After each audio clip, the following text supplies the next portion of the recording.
योग गुरु रामदेव की आर्थिक और राजनीतिक ताकत के बारे में आप तो जानते ही होंगे, किंतु भारत की राजनीति में स्वामी रामदेव से भी ज़्यादा ताकतवर बाबा और योग गुरु हुए हैं। आज के वीडियो में हम उन्हीं की बात करेंगे। क्या आपने धीरेंद्र ब्रह्मचारी का नाम सुना है, जिसे इंदिरा गांधी के सबसे करीबी शख्स के तौर पर जाना जाता था। एक ऐसा शख्स जो मधुबनी के, जी हाँ, बिहार के ही मधुबनी के एक गांव चांदपुरा बासैठ से साल 1924 में वहां पर जन्मा और 13 साल की उम्र में अपने घर से भाग जाता है। फिर भटकते भटकते एक दिन लखनऊ के गोपाल खेड़ा आश्रम में महर्षि कार्तिकेय से योग शिक्षा प्राप्त करता है। इसके बाद धीरे धीरे उसकी रुचि तंत्र मंत्र में बढ़ जाती है। धीरेंद्र चौधरी अब धीरे धीरे योग गुरु धीरेंद्र ब्रह्मचारी बन जाता है और दिल्ली पहुंचता है। दिल्ली में ब्रह्मचारी ने सबसे पहले नेहरू, लाल बहादुर शास्त्री, जयप्रकाश नारायण, मोरारजी देसाई और डॉक्टर राजेंद्र प्रसाद जैसे लोगों को योग सिखाना शुरू किया। साल 1959 में उन्होंने एक विश्वयतन योग आश्रम की भी स्थापना की, जिसका उद्घाटन पंडित जवाहरलाल नेहरू ने किया था।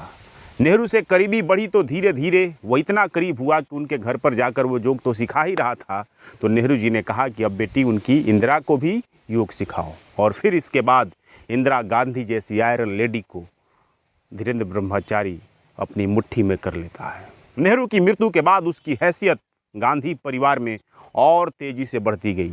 इसके साथ साथ ही राजनीति के तमाम गलियारों में धीरेंद्र ब्रह्मचारी की हैसियत बढ़ती जा रही थी।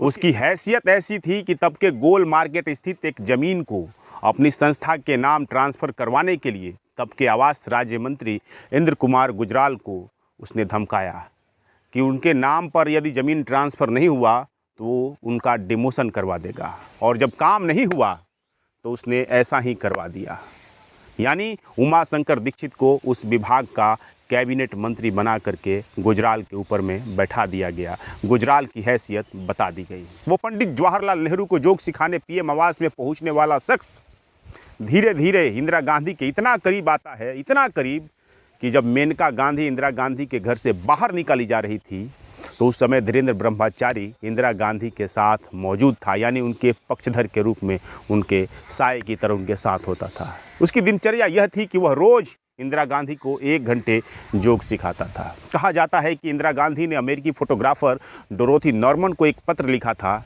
जिसमें उन्होंने कहा था कि मैं रोज़ सुबह उठ जाती हूँ और एक बहुत सुंदर योगी मुझे योग सिखाता है। उसका शरीर इतना सुंदर है कि उसकी ओर आकर्षित हुए बिना कोई रह नहीं सकता है। धीरे धीरे कई तरह का गॉसिप चलने लगा। धीरेंद्र ब्रह्मचारी और इंदिरा पर कई किताबें लिखी गई, कई किताबों पर प्रतिबंध लगाना पड़ा। धीरेंद्र ब्रह्मचारी की हैसियत यह थी कि फ्रेंड्स कॉलोनी में एक ऐसा आलीशान बंगला था जहां पर तमाम उद्योगपति, मीडिया के बड़े हस्ती उनसे मिलने के लिए घंटों इंतजार करते थे। कहा जाता है कि संजय गांधी पूरी तरह से धीरेंद्र ब्रह्मचारी के वश में होते थे। दोनों को एक ही शौक़ था जो उनकी मौत का कारण भी बना। एक यह शौक़ जो था, दोनों को हवाई जहाज़ उड़ाने का शौक़ था। दोनों यानी संजय गांधी 23 जून 1980 को और धीरेंद्र ब्रह्मचारी 9 जून 1994 को हवाई जहाज़ दुर्घटना में ही मारे जाते हैं। और ये दोनों विमान धीरेंद्र ब्रह्मचारी के होते हैं। यह तो एक बाबा की बात हुई, अब बात दूसरे बाबा की भी कर ही लेते हैं। तांत्रिक चंद्रा स्वामी का नाम तो आपने सुना ही होगा, नहीं सुना होगा तो आज जान लीजिए।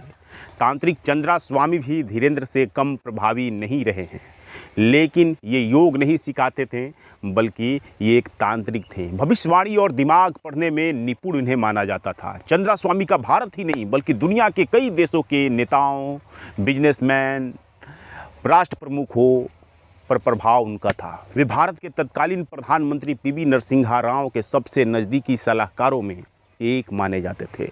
चंद्रा स्वामी का असल नाम नेमीचंद जैन था। चंद्रा स्वामी बचपन से ही तंत्र साधना में उन्हें रुचि था और 16 साल की उम्र में लगभग तांत्रिक का दर्जा हासिल कर लिए थे।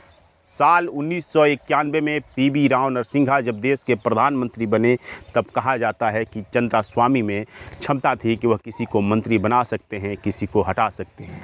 उन्हें भी उसी तरह से देखा गया जैसे पावर सेंटर के रूप में कभी धीरेंद्र ब्रह्मचारी थे। कहा जाता है कि उन्हें नरसिम्हा राव से मिलने के लिए अपॉइंटमेंट नहीं लेना पड़ता था, साल 1991 में जब देश में आर्थिक संकट हुआ और विदेशी मुद्रा कोष खाली हो गया तो पीवी नरसिम्हा राव चंद्रास्वामी से मिलने पहुँचे और सलाह मांगने लगे। ब्रुनेई के सुल्तान हो या बहरीन के सुल्तान, दुनिया भर के दर्जनों शासक चंद्रास्वामी के चेले थे। किंतु साल 1995 के बाद हवाला कारोबार, ठगी जैसे मामलों में चंद्रास्वामी की गिरफ्तारी हुई। फिर चंद्रास्वामी का सूरज अस्थि होता गया। साल 1996 में नरसिम्हा राव सरकार से बाहर होने के बाद चंद्रास्वामी की हनक समाप्त हो गई, किंतु इतना रसूख था कि उन्हें केस से जमानत मिल गई और वे दिल्ली के एक बंगले में रहने लगे थे। उनका नाम कांग्रेस ने साल 1997 में राजीव गांधी की हत्या की फंडिंग को लेकर भी रखा था। जैन कमीशन की रिपोर्ट में राजीव गांधी की हत्या में स्वामी की भूमिका का उल्लेख किया गया, जिसके कारण सुप्रीम कोर्ट ने स्वामी के विदेश यात्रा पर रोक लगा दी थी। कई आर्थिक मुकदमे तो वे झेल ही रहे थे।